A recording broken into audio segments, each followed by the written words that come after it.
Isa ka bang ina na naghahanap ng extra income? Or nasa bahay ka lang ba nag-aalaga ng mga anak at gusto mo makatulong sa iyong asawa sa mga gastusin kahit papaano? So halika, itong ice candy ang ituturo ko sa iyo kung paano ito gawin.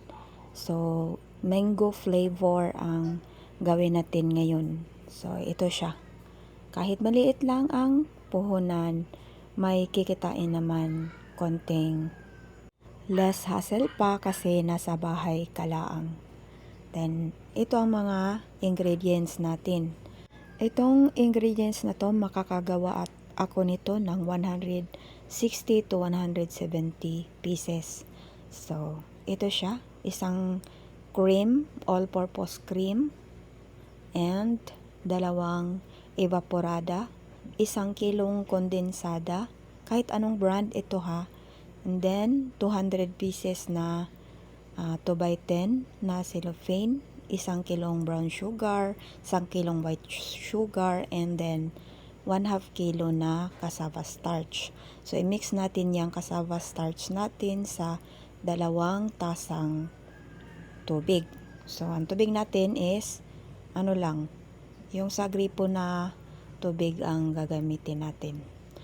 So, while mag-prepare ta sa itong mga ingredients, nagpapainit na ako ng 10 litro ng tubig. So, ganito karami ang papainitin natin. Hindi naman masyadong boiled talaga, yung tama-tama lang yung lalabas na yung usok niya.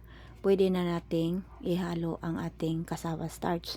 So dito, gi-prepare ko yung cassava starch natin. Dapat dissolve talaga siya sa water para pag inilagay natin siya doon sa mainit na tubig, so walang buo-buo na makikita natin. So ito, binuhos ko na yung cassava starch natin.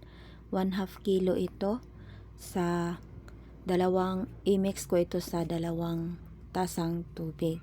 So, itong tubig natin ha, hindi ito, mula lang ito sa gripo na tubig.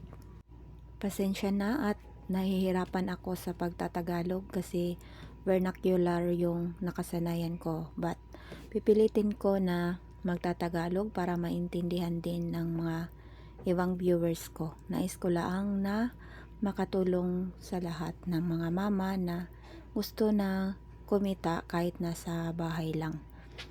Nagsisimula ako nito noong 2016 pa. Hanggang ngayon, umabot na ako ng halos 10 taon. Meron akong sinusuplayan ng mga sari-sari store. Although, hindi sila masyado marami, pero kahit papano, kumikita naman. Ayoko kasing maghanap ng marami din sila kasi ako lang naman isa gumagawa. Tsaka meron pa tayong mga duties as mama. And meron akong 2 anak. Although malalaki na sila.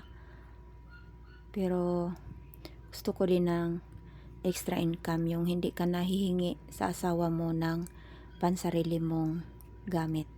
So dito, ibinuhos ko na yung 1 kilong sugar, tsaka brown ito at tsaka white. So, dalawang flavor ang gagawin ko ngayon kasi naubusan na ako ng stocks na busy ang nanay kaya hindi nakapaggawa ng ice candy. Then, ang gagawin ko ngayon is durian at tsaka fruit salad. So, 3 pala yung flavor ko na ginagawa.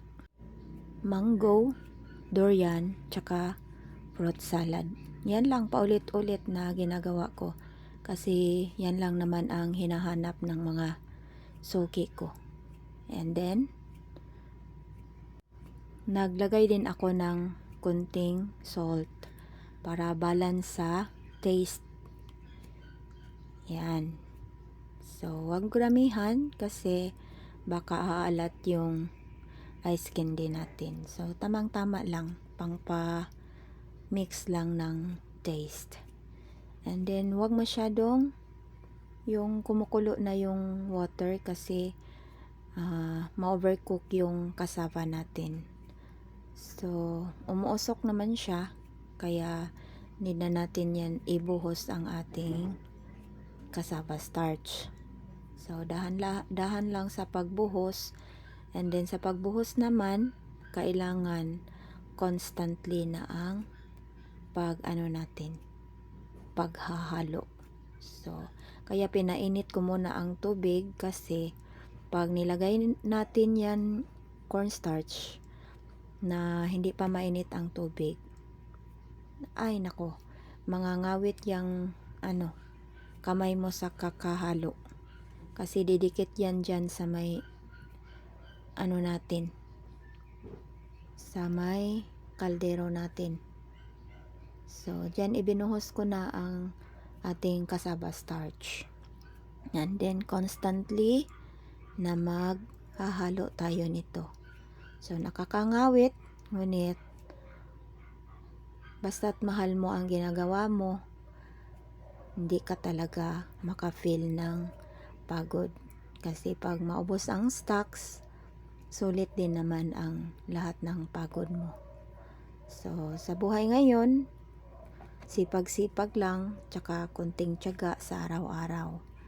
Then dapat may disiplina ka din sa iyong kinikita, kasi hindi naman kusa dadating ang blessing kung hindi ka magsisipag sa pagtatrabaho.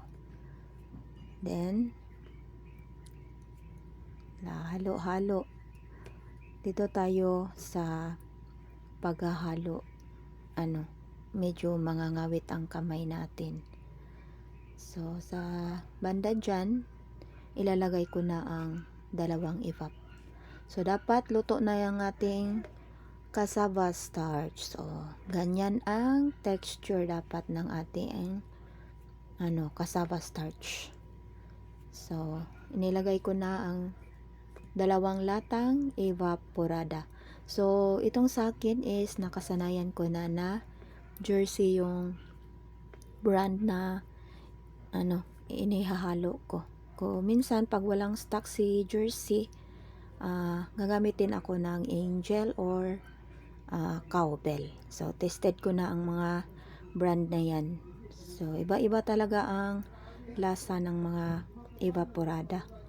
And then ayan na ang consistency ng ating ice candy. So dapat ito malamig bago natin ihalo ang ating cream at saka ang ating kondensada. So palalamigin na muna natin ito ng halos 5 oras, yung malamig na talaga.